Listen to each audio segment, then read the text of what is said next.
برادران اسلام، سیرت سیدہ عائشہ رضی اللہ تعالیٰ عنہ کے بارے میں نے اپنے دروس میں کچھ عرض کیا تھا کہ یہ سارے انعامات الہی جو ہیں یہ سارے سیدنا عائشہ رضی اللہ تعالیٰ عنہ کو نصیب ہوئے کہ سب سے پہلے جب حضور صلی اللہ علیہ وسلم نے ایلا کے معاملے میں مشورہ کیا تو سب سے پہلے بی بی عائشہ کے گھر میں آئے اور انہوں نے کہا کہ ہم نے اللہ کے رسول کو چن لیا ہے، ہمیں دنیا کی زینت اور دنیا کی عزت اور دنیا کے مال کی پابندی نہیں ہے۔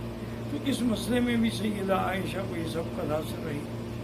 اسی طریقے سے پھر سیدہ عائشہ رضی اللہ عنہ کی وجہ سے اللہ نے حضور کی امت پہ تیمم کا حکم دے کے احسان فرما دیا، تو یہ بھی اعزاز جو ہے وہ سیدہ عائشہ صدیقہ کو ملا۔ اب ان کی زندگی کا سب سے اہم واقعہ جو ہے وہ ہے افک عائشہ، کہ غزوہ مریسی جو ہے اس کو بنی المصطلق بھی کہتے ہیں اور مریسی بھی کہتے ہیں۔ وہاں جب حضور تشریف لے گئے تو منافقین کو بھی پتہ تھا کہ اس میں جنگ نہیں ہوگی بلکہ مسلمانوں کو بغیر لڑائی کے فتح مل جائے گی، تو وہ بھی شامل ہو گئے حضور کے ساتھ، لہذا وہ بھی تشریف سارے جنگ میں شریک ہو گئے۔ لیکن جب بی بی صاحب واپس آ رہے تھے جنگ سے تو ایک مقام پہ جب رات کو پڑاؤ کیا تو قاعدہ یہ ہوتا تھا کہ رات کو پڑاؤ کر کے صبح صادق کے وقت کا پھر قافلے چل پڑتے تھے۔ تو بی بی صاحبہ قضائے حاجت انسانی کے لیے اس مقام سے بہت دور چلی گئیں، کیونکہ اس وقت پردے کا عالم یہی ہوتا تھا کہ آدمی جو ہے وہ مردوں سے دور ہو جائے۔ اللہ کی شان یہ ہے کہ بی بی صاحبہ کا ہار گم ہو گیا۔ ہار کو تلاش کرتے کرتے جب آپ پہنچی اپنے قافلے پر، وہ دیکھا تو قافلہ تو چلا گیا ہے، کیونکہ بی بی صاحبہ جو تھی انتہائی خفیف تھی۔ تو صحابہ نے یہ سمجھا کہ آپ ہودج میں بیٹھ گئی ہیں، انہوں نے ہودج اونٹ پہ رکھا اور قافلہ چل پڑا۔ قافلہ جب چلا گیا تو بی بی عائشہ فرماتی ہے کہ میں نے سوچا کہ اگر میں قافلے کے پیچھے دوڑوں تو میں ان کو نہیں پا سکتی ہوں، کیونکہ اونٹوں کی اپنی ایک رفتار ہے اور میں کتنا دوڑ لوں گی، اور صحرا میں نتیجہ یہ ہوگا کہ میں ہمیشہ کے لیے کھو جاؤں گی۔ اس لیے بہتر یہ ہے کہ میں اسی جگہ پر بیٹھ جاتی ہوں۔ حضور صلی اللہ علیہ وسلم جب منزل پر پہنچ کے نماز کے لیے قافلہ روکیں گے تو لازماً وہ پتہ کریں گے تو میرے لیے کوئی نہ کوئی آدمی بھیجیں گے۔ اور یہ اس زمانے میں قاعدہ تھا کہ صفوان السلمی ایک صحابی تھے، ان کی ذمہ داری یہ ہوتی تھی کہ وہ قافلے کے بعد وہاں پہنچتے تھے تاکہ اگر قافلہ کوئی چیز بھول گیا ہو تو وہ اس کو اٹھا لے۔ صفوان السلمی فرماتے ہیں کہ میں جب وہاں آیا میں نے دیکھا کہ ایک آدمی کپڑا لے کے سو رہا ہے۔ میں قریب گیا، چونکہ ابھی حجاب کا پردے کا حکم نازل نہیں ہوا تھا تو میں نے بی بی صاحبہ کو دیکھا ہوا تھا۔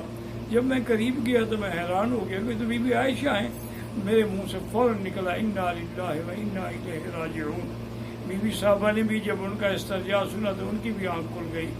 اس کے بعد بی بی صاحبہ فرماتی ہیں کہ انہوں نے اپنا اونٹ میرے قریب بٹھا دیا اور خود دور چلے گئے تاکہ میں اونٹ پہ سوار ہو جاؤں۔ جب میں اونٹ پہ سوار ہو گئی تو مہار لے کے چل پڑے، اور بی بی فرماتی ہیں واللہ ما کلمنی، اس کے علاوہ اس نے میرے ساتھ بات ہی نہیں کی، صرف وہی کلمہ تھا جو میں نے اس کے منہ سے سنا تھا، انا للہ و انا الیہ راجعون۔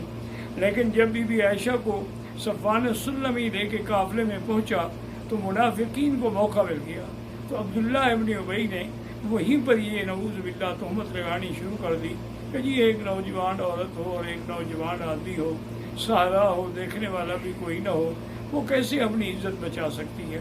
اور یہ بات پھیلتے پھیلتے صحابہ پہ بھی نعوذ باللہ پھیل گئی۔ حضور پاک نے قافلے کو واپسی کے چلنے کا حکم دے دیا اور مدینہ شریف پہنچ گئے۔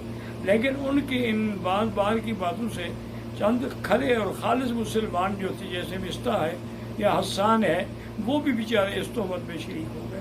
تو بی بی عائشہ فرماتی ہیں کہ اب میں نے دیکھا کہ حضور پاک کا میری طرف توجہ اور التفات جو ہے وہ نہیں رہا، تو میں نے عرض کیا کہ یا رسول اللہ، میں اپنے ماں باپ کے گھر چلی جاؤں جب آپ مجھے دیکھتے ہی نہیں ہیں، اب پھر میں یہاں چلی جاؤں۔ تو میں گھر میں آ گئی، میں نے والدہ سے پوچھا، انہوں نے کہا مجھے سارے واقعے کا پتہ ہے، لیکن تم نہ گھبراؤ، اللہ تبارک و تعالیٰ تم اگر پاک ہو اللہ کے ہاں تو اللہ تمہاری برات کا انتظام فرمائیں گے۔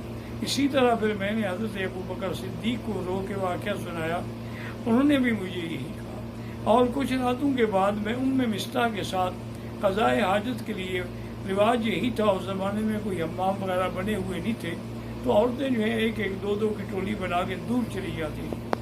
میں جا رہی تھی کہ مستہ کی والدہ کا کپڑا پاؤں میں اٹکا، تو اس نے کہا تائس مستہ، اللہ مستہ کو ہلاک کرے۔ تو بی بی عائشہ فرماتی، میں نے کہا یا ام مستہ کیا کہہ رہی ہو؟ مستہ صحابی ہے اور پھر وہ بدری ہے، تم اس کو ہلاکت کی دعا کر رہی ہو؟ اس نے کہا عائشہ تمہیں کیا پتا ہے، تمہارے ساتھ جو تہمت کا قصہ ہے اس میں میرا بیٹا مستہ بھی شریک ہو گیا ہے۔ تو بی بی صاحبہ نے پھر مجھے تفصیل کے ساتھ سارا واقعہ سنایا۔ ہم فوراً واپس گھر آ گئے اور مجھے اتنا شدید بخار چڑھا کہ میری اماں نے جتنے گھر میں کپڑے تھے میرے اوپر ڈال دیے، لیکن میری سردی جو تھی وہ کم نہیں ہو رہی۔ ادھر حضور صلی اللہ علیہ وسلم نے صحابہ سے رائے لینی شروع کی، تو آپ نے حضرت علی کو بلا کے فرمایا کہ علی، اب یہ گھر کا معاملہ ہے، منافقوں نے اس کو اتنا اچھال دیا ہے کہ اب تو مخلص صحابہ کی زبان پر بھی یہ بات آ گئی ہے، تم بتاؤ کہ میں کیا کروں؟ تو حضرت علی نے عرض کیا یا رسول اللہ والنساء کثیر، عورتیں بہت ہیں اور آپ کے لیے کون سا گھر ہے جو انکار کرے گا؟ اگر آپ عائشہ کو نہیں رکھنا چاہتے اس کو طلاق دے کے ایک اور عورت کو لے آئیں، یا پھر یہ ہے کہ اس کی جو باندی ہے بریرہ اگر اسے میرے حوالے کر دیا جائے تو میں اس سے حقیقت اگلوا لوں گا۔ بی بی بریرہ کو بلایا گیا، حضرت علی نے اسے بڑی سختی سے ڈانٹا کہ اگر تم نے سچی بات نہیں کی نا، میں تمہارے کپڑے اتار کر بھی تمہیں درنے لگاؤں گا۔ انہوں نے کہا بات کیا ہے، کیوں ڈانٹ رہے ہو؟ انہوں نے کہا عائشہ کے بارے میں کیا جانتے ہو؟ انہوں نے کہا خدا کی قسم ہے عائشہ کھرا سونا ہے، اس میں نے اپنی زندگی میں کبھی کوئی عیب نہیں دیکھا۔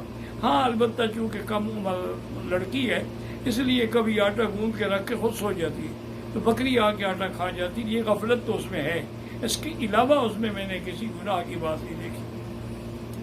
اب حضرت علی رضی اللہ تعالیٰ عنہ بھی خاموش ہو گئے۔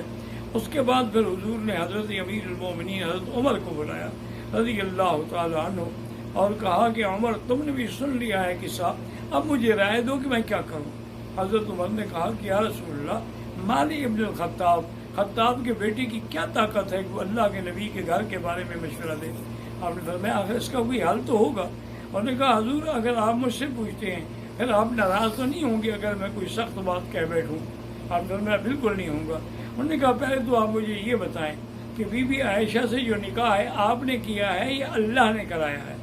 تو حضور نے فرمایا ان اللہ زوج، اللہ پاک کے حکم سے میں نے یہ نکاح کیا ہے، بلکہ جبریل علیہ السلام ریشمی کپڑے میں بی بی عائشہ کی تصویر لے کے میرے سامنے آئے تھے نکاح سے پہلے کہ ہذہ زوجتک فی الدنیا والآخرہ، انہوں نے مجھے اس کی تصویر دکھائی۔ تو اس نے کہا کہ یا رسول اللہ ہمیں اپنے لڑکوں کے لیے اچھی عورتیں مل جاتی ہیں، جب اللہ نے اپنے نبی کے لیے عورت چنی تو خدا کو کوئی پاک عورت نہیں مل سکی؟ کیسے اللہ تبارک و تعالیٰ کا انتخاب غلط ہو سکتا ہے؟ دوسرا سوال حضرت عمر نے کیا کہ یا رسول اللہ آپ مجھے یہ بتائیں یہ گندی مکھی جو ہے یہ آپ کے بدن پہ بیٹھتی ہے؟ حضور نے فرمایا بالکل نہیں بیٹھتی۔ فرمایا جس اللہ نے نبی کے بدن کو گندی مکھی سے محفوظ رکھا ہے تو گندی عورت کو اس کے بستر پہ کیسے لائیں گے؟ حبیبی عائشہ پاک ہے، آپ بلا وجہ کسی مسئلے کا شکار نہ ہوں۔ کہتی ہیں اس کے بعد حضرت عمر رضی اللہ عنہ کی رائے کے بعد حضور کا چہرہ مبارک کھل گیا اور سیدھے حضرت ابو بکر کے گھر میں تشریف لائے اور فرمایا کہ کیا حال ہے اس کا؟ انہوں نے کہا جو بیچاری بیمار ہے اور پڑی ہوئی ہے۔ حضور نے فرمایا اچھا عائشہ دیکھو اب میں تم سے پوچھتا ہوں، اگر تم پاک ہو تو اس کے بارے میں بھی تم ہمیں کہہ دو، اور اگر ان الممت بخطأ، اگر تم سے کوئی گناہ ہوا ہے تو اللہ کے آگے توبہ کرو، اللہ تبارک و تعالیٰ توبہ قبول کرنے والے ہیں۔ بی بی عائشہ نے کہا کہ یا رسول اللہ مجھے پتہ ہے اگر میں کہوں کہ میں بے گناہ ہوں لیکن آپ لوگوں نے اپنے دماغ میں ایک بات بٹھا دی ہے اس لیے آپ میری بات کو نہیں مانیں گے، اور نعوذ باللہ میں بلا وجہ کہوں کہ ہاں میں گناہ گار ہوں۔ اب میں صرف وہی کہتی ہوں جو یوسف علیہ السلام کے ابا نے کہا تھا کہ فصبر جمیل واللہ المستعان علی ما تصفون۔ بی بی عائشہ فرماتی ہیں کہ اس پریشانی سے مجھے حضرت یوسف کے ابے کا نام بھول گیا، جس نے میں نے کہا کہ ابو یوسف، میں یہ نہ کہہ سکی کہ یعقوب علیہ السلام۔ میں نے کہا حضور میں بھی صبر کرتی ہوں، اللہ تبارک و تعالیٰ انصاف فرمائیں گے، میں اللہ کے ہاں پاک ہوں۔